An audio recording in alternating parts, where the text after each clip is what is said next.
Oh, hey everybody, it's Safi and Marco, Dish Out on Movies, the only movie review show on YouTube to review movies in terms of food. It's just Marco here once again, and, oh,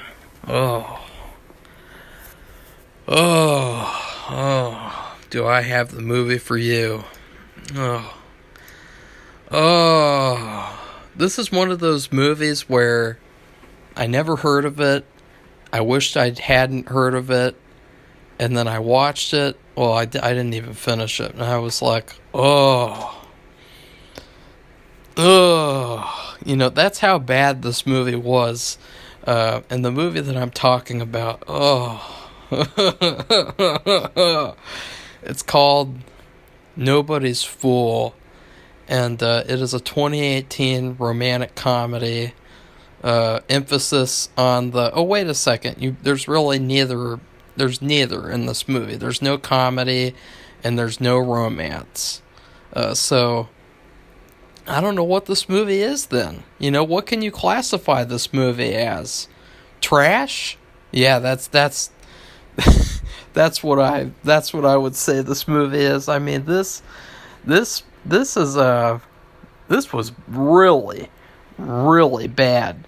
It exemplifies like everything that is wrong with romantic comedies. It emphasizes everything that is wrong with comedies in general. Everything about this movie I hate with a passion.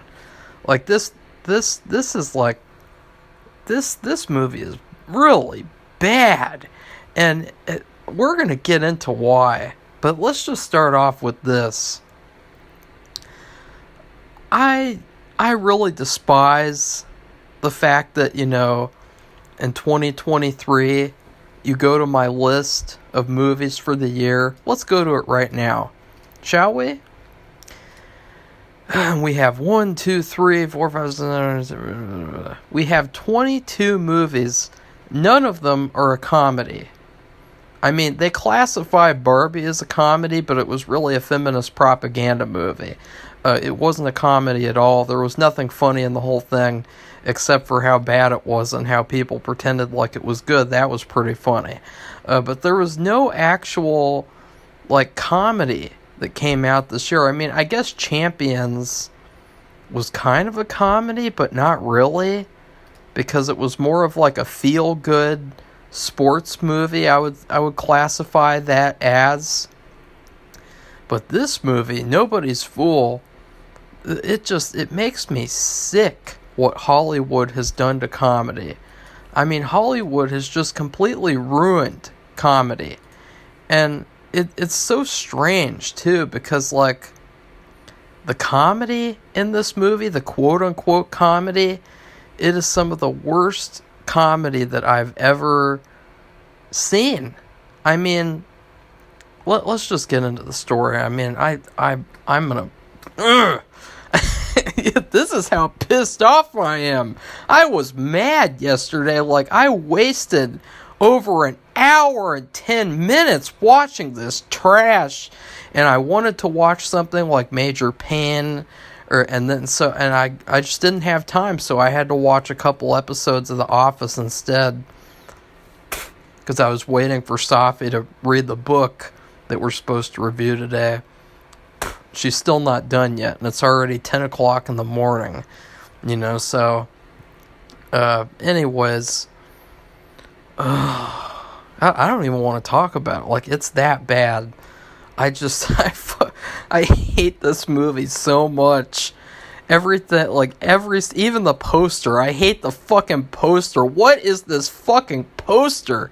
I mean, you just have this white background, and you have these two actors, and they're standing there what is this poster? Where's the creativity?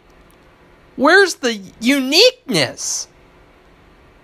This is not a poster. This is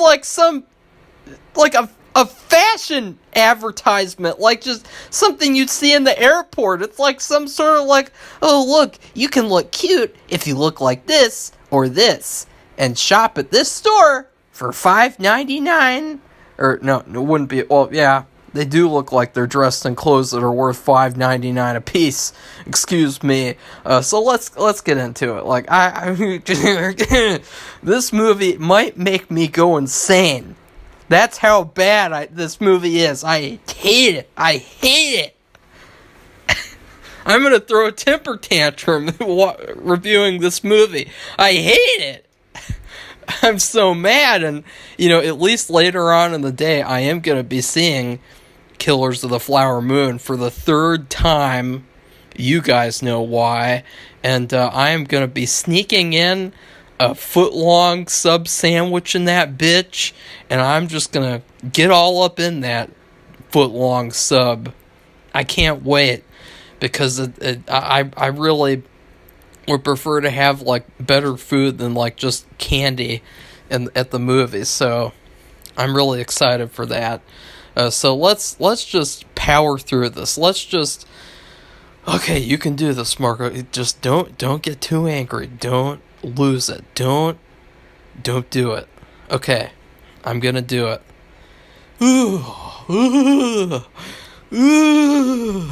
Okay, let's get through this 2018 movie. So this movie is about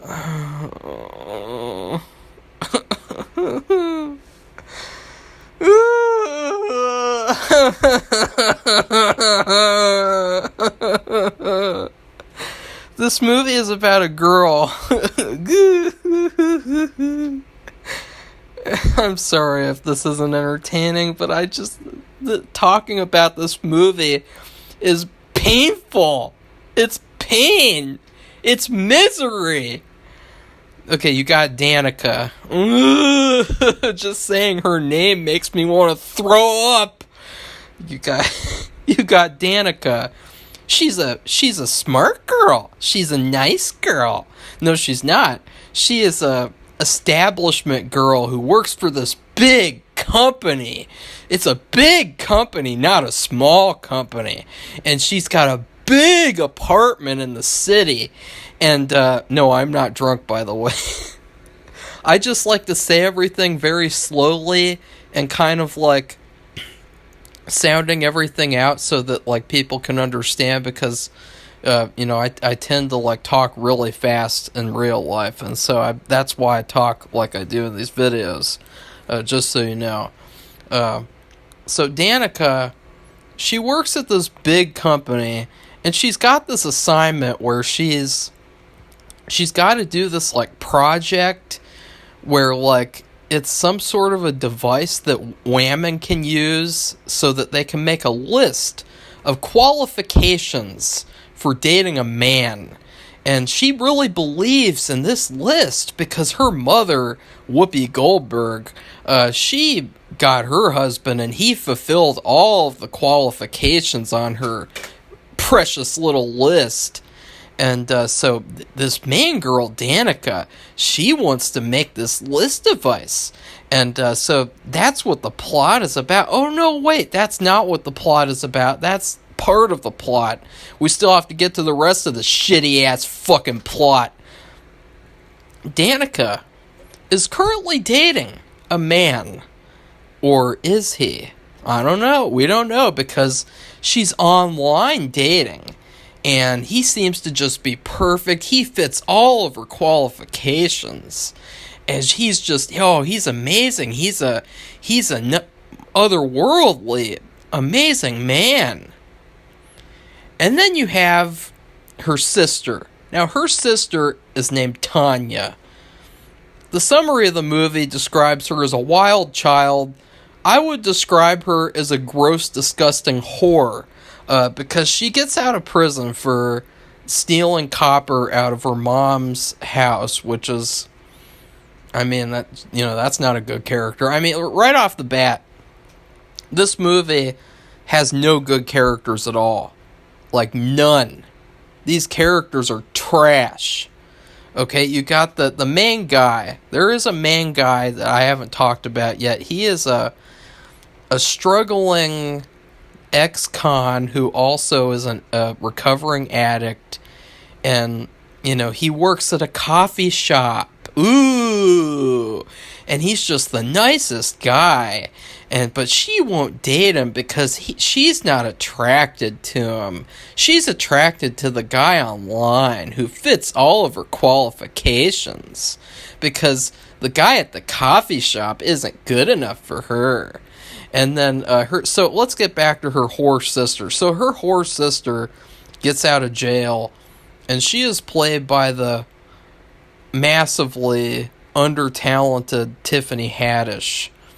Probably one of the worst female comedians I've ever seen. I mean, she really fits the bill when it comes to, like, you know, people saying that, like, female comedians aren't funny.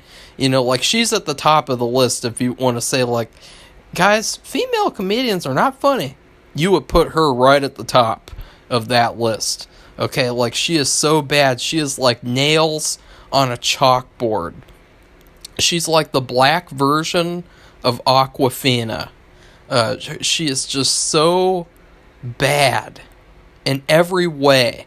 She's not acting. She's not playing a character. She's just playing like this caricature of herself where she's like really loud, over the top, gross. I mean, half this movie is just her making like gross jokes about her coochie smelling a certain way and looking like a certain way. I mean, it is so gross. It's like, ooh. Like, you really cannot laugh at this gross movie. It is just so disgusting. And this is what so irritates me about this movie, is the fact that there's so many comedies from the 80s and the 90s that are so funny, but they also have really raunchy humor and they're really crude, but they're not gross. Like, nobody watches American Pie and goes, ew, gross. Nobody watches Porky's and goes, ew, gross. And yet, they don't even make movies like that anymore. They make movies like this. Disgusting movies like this. Where it's like, I don't even want to say it. I don't even want to repeat it. It's so gross. It's so disgusting. It makes me want to throw up. And most of the movie is just listening to her foul-mouthed, awful humor that isn't funny. And it's the worst. It's so bad. I hate this movie. So she comes home with her sister. And when she discovers that she's online dating, she's like, oh, he's a catfish, obviously. And so some of the plot is about her trying to prove that she is being catfished, and some of the plot is about her trying to set her sister up with the quote-unquote nice guy. And now let's get into the main reason. Well, there's a lot of main reasons why this movie fucking sucks. But one of the main reasons that this movie sucks is that it pretends to have like this nice story where it's all about how like this girl who's like, you know, really full of herself, she ends up with the good guy. She grows up and gets with the good guy instead of, you know, chasing the invisible guy who society has taught her to chase her whole life because, you know, feminism and all that bullshit. But instead of that, they just kind of pretend to tell that story. And then, instead of actually telling that story, you have this really good-looking guy who, sorry, let me get a drink of water. You know, I think I've seen him before. He does not look like a good guy, if that makes any sense. Like, he looks like a model. He looks like a cologne model, a fucking face model. Like, he does not look like a quote-unquote good guy at all. And so, really, this movie is pretending to tell that story, while also, like, telling this story of, like, basically, like, oh, let her get with the really hot guy who works at the coffee shop. And, it's just that same thing of, like, when they made the remake of Carrie, and then they cast Chloe Moretz to play Carrie. Like, that was fucking retarded. Because obviously that character would not look like Chloe Moretz. And I met her in person, too. She would never look like Carrie in the book, ever. And so, that's a big issue with this movie, because it's like it's being disingenuous. Because it's like it's trying to have this good message that modern women need to learn, I guess. Of where, and I hate to think, because a lot of people describe it as like them lowering their standards, but that would imply that, like, this good guy is like he's not a good guy. Like, that would imply that, like, he's low tier. And what I really hate about modern women in these movies and things, especially like a movie like this, for example, is that all the stuff that she does to herself in her life means something. Like, her having a really good job means something. And her, shaving and making herself look presentable and having her hair done and wearing all these pretty $5 clothes. All of those things add up. God, why do I sound so bad? All of those things add up and make her, like, more of an attainable person. But then you have this good guy, and he does all these things too. He's a recovering addict, and so he's doing that. He's trying to work through that. He's working a job at the coffee shop. He takes good care of himself. He isn't doing anything to get back in prison. He's doing all this stuff, all these things, and none of those things add up to anything to this woman. And so that's what I mean of, like, that's how shitty this movie is that it really kind of, it's bad because it also really exposes that, that is what it's like in real life. All these things that women do, they add up to something. But then when men do all these same things, they don't add up to anything for women. And so, like, if anything, this movie does expose that. But it does it in such a terrible way that you really can't take it seriously. It's a very bad execution of what could have been a good romantic comedy movie. And then you have the stupid plot about her being catfished. Ugh. It's told in such a way where it's another, like, bad execution of a good idea. Of where you think that the people who did the catfish show, they come into the picture thanks to the whore sister. And you think that there's going to be this big plot about finding out who this guy is, and it's going to be really funny, and it's going to lead to a really funny reveal, and it'll be really good. But no, instead of that, it's told in such a way where it's like they just come to town, they sit there while she calls him up, and then waits, and he never calls back. Like, there's no sort of, like, journey to anything. There's no sort of, like, A, B, C, D equals 1X or something. It's just straight up, like, the catfish people come to town, they do one thing, and then it's like, oh, she's been catfished. And then they actually find him, and I guess that this was like, no, actually, no, it wasn't.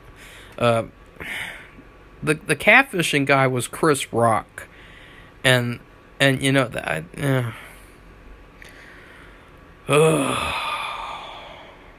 I hate this movie. This movie is just so bad. And after she's found out that she's been catfished and she's confronted him, which, by the way, the whole confrontation scene was terrible.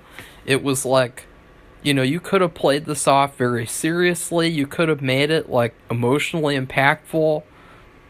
But then again, we don't care about this character because she's a bitch. She's like that girl that I talked about in August. Was it August or September? I can't remember. She's like her. So it's like, why would we care what happens to this bitch? We want her to learn her lesson and grow up. We don't like actually care about her though. There's a lot of romantic comedies where the whole movie is about you have a mean character who learns a lesson. But in those movies, usually, you still care about the person a little bit. Like, let's talk about Groundhog Day. Like, in that story, that guy was very unlikable, but still, he was Bill Murray. And so you really liked him because he's Bill Murray. And throughout the movie, he does things where it's like, oh, I would do that. Like, he's like, I'm reliving this day over and over again, so I'm just going to eat everything in sight. And, he did that, and it's like, I would do that. That sounds fun, since you can just relive that same day over and over again. And then there's a part where he tricks this guy into stepping in a puddle that he kept on stepping in. Like, I would have done that. Like, that sounds good. Like, I would do that. Like, even though I don't like that character, I would do that. And then, you have, like, A Christmas Carol. The movie, like, it starts off and you hate that character, Scrooge. But then, literally the fucking whole movie is showing you that he's actually just a sad, broken person.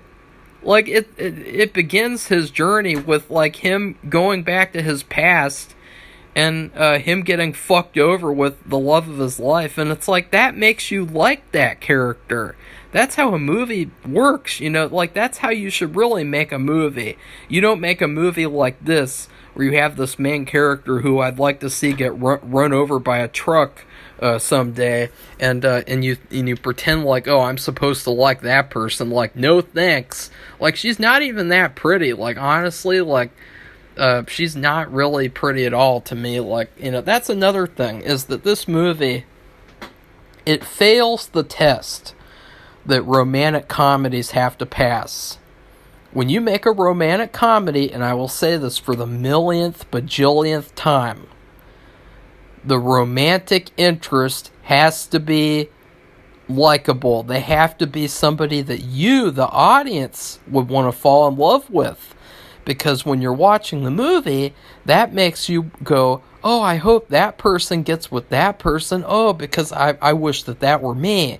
Oh, I wish that she would get with that coffee shop guy because I wish I was that coffee shop guy. Oh, but you don't do that in this movie. Like, if anything, I wouldn't want to be the coffee shop guy because I'd have to work with that gross whore sister, and then I'd have to, be around this bitch who, like, treats you like trash even though you've done all this self-improvement and personal development and achieved all these things, and are totally, like, he's totally, like, a model type guy. And the way that she treats him is just so unrealistic. Like, we all know in real life that she would get with him, like, ASAP. Because he's just like a model type guy. He's a pretty boy guy. He's not really a good guy type character at all. And then you have for him, he is actually, like, I think that a lot of females in the audience would like him. But as the movie goes on, or I guess as it starts to go on, I didn't finish it, and I'll talk about that really soon. He keeps on, like, giving her all these chances. Like, he keeps on, like, he's really attached to her, even though she's a horrible person. And so, like, he's like an abused victim with her, like, where he just keeps on coming back. Like, there's this one part in the movie where she brings him over and she has sex with him, and then she just tells him to leave. Hashtag modern whammon, by the way, with that. And it's like, ew. And then it's like he's gonna keep on coming back to her. It's like, ew. Gross. Like, it's terrible. this movie. It's just terrible. Awful people. And they're awful stories about how they're, just this cycle of victimhood with these people where they treat each other like trash, and they have these stupid stories where they're like, oh, you should get with the nice guy, but only if he's like a model type guy, like the actor who played the coffee shop guy in this movie,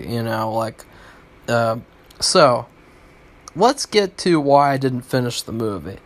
This movie is 2 hours long. It is a 2-hour-long comedy. Let's look at good comedies, okay, from the past. Let's look at The Shop Around the Corner. Shop Around the Corner. 1 hour and 37 minutes. And you know what? I wish that movie would have been 6 hours, because I would watch the whole 6 hours. You're damn sure I would. Fuck yeah, Porky's. 1 hour and 39 minutes. Is it 2 hours? No, it's not. I wonder why. Let's go to another good comedy, Superbad. Well, that one might be actually 2 hours because it's a modern movie. Yeah, 1 hour and 54 minutes. That is my favorite comedy, but that's a modern movie, so not surprising. Let's go to American Pie, the original, even though that's not the best one of the series. Oops, I was going to type in American Wedding, because that is the best one of the series. The first one is 1 hour and 35 minutes. So, it's clear that, like, if a comedy is good, usually it's 1 hour and 30-something minutes. If a comedy is bad, like this movie, it's going to be 2 hours long, because it's like, I don't know why. Like, this is just so overly long. Like, I was like, this movie still has 1 hour left? Like, what now? They wasted the whole catfish plot. That went away. And then the whole thing with the nice guy, she pumped and dumped him, and then she talked shit about him in front of him. It's like, why would he want to come back to that gross bitch after that? And so, like, I didn't even finish this movie because I was like, I am not going to watch another 40 minutes of this movie. I'd rather go watch Killers of the Flower Moon 3.5 hours for the third time, because that's an actual good movie. So anyways, this movie is one of the worst movies I've ever seen. It's one of the worst comedy movies I've ever seen. If anything, it just encourages more bad behavior. I mean, this movie is not going to make modern women grow up and, change for the better. It's going to make them, kind of laugh it off. Because, as I said before, the execution does not work because the story is not told well. And the guy who's the pretty boy in this movie, the nice guy, he's a pretty boy. And so the story here is not going to work. And in fact, you know where I'm going to put it?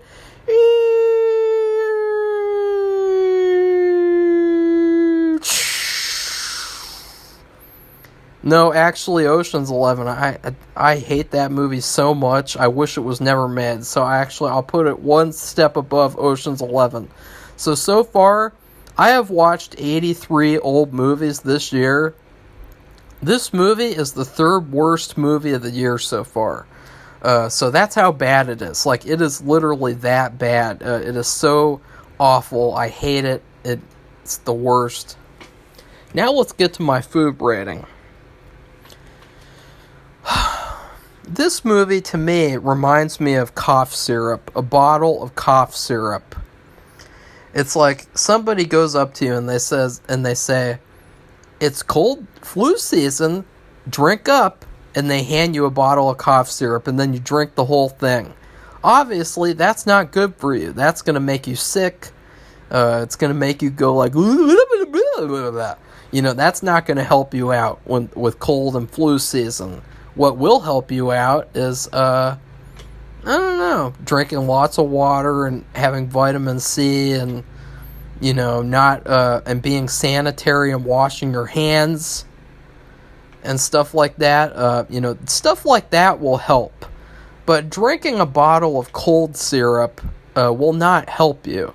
And that's what this movie is. It is a bottle of cold syrup.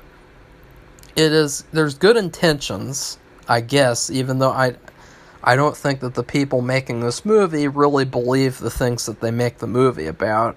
That's another thing, and we see that all the time in dating apps and dating websites. You have these women, and they put stuff in their bios like, I'm looking for a very good man who's loyal and nice and smart and all these things. And then you come to find out that they aren't looking for that at all because, they just, they're very picky and they're looking for people who are non-existent, and that's basically one of the biggest issues with this whole dating society that this movie is kind of highlighted, is that women nowadays are basically told to look for a man who doesn't exist, who fits all of their qualifications, and who is just absolutely perfect. And then men are told that they should just settle for the closest thing that's by them.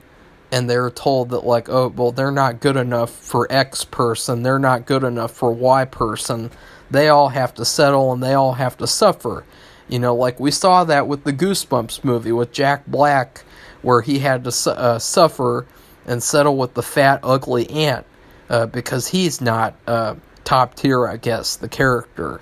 And so, this movie, it's really too bad that a filmmaker couldn't have made this movie, too, because this is one of those movies where I felt the whole time I was watching it that a filmmaker didn't make this movie. Just somebody who wants to make films made this movie. Even with, a movie like Night of the Living Dead, which is a very crude, low-budget movie, or even with, Eraserhead, or these movies that are very, very low-budget and cheap, you can tell that there's a filmmaker who made that movie. This is a movie where it feels more like a product made by a person who just wants to make movies. It doesn't really mean anything to them. They just want to make movies.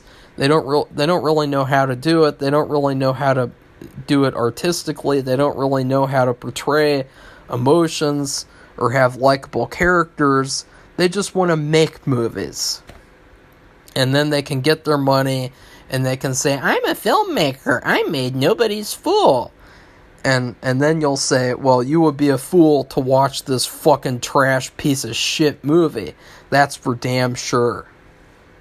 So anyways, please like this video, comment, and tell me, don't tell me what you thought of this movie, because I'm sure there's lots of fans of this movie, and there's lots of fans of McDonald's too. There's fans of everything. There's fans of the new Exorcist movie. Ugh. Some people claim that the new Exorcist movie is better than the original Exorcist movie. That should tell you all you need to know about, ugh. And then, but no, actually tell me what you thought of it and try to change my mind. Because I gave a lot of valid criticisms here. I know that I was very mean in saying that I did not think that the main girl was pretty, but it's just the fact that, her character is such a bitch, and for her to be such a bitch, she should at least be, a 7 out of 10 at least, and not, a 6 out of 10. If it was... there's modern actresses. If it was Winona Ryder, still I wouldn't actually excuse that, because we cannot excuse bad behavior. That's the whole message of this movie, is that this main character, she's bad. She needs to learn a lesson. She needs to grow up. And so that's the point of the movie. And then please subscribe to our channel if you'd like to see more honest movie reviews. Goodbye, everybody. See you soon for whenever Safi gets finished with the book that she was supposed to finish last night. Bye, everybody.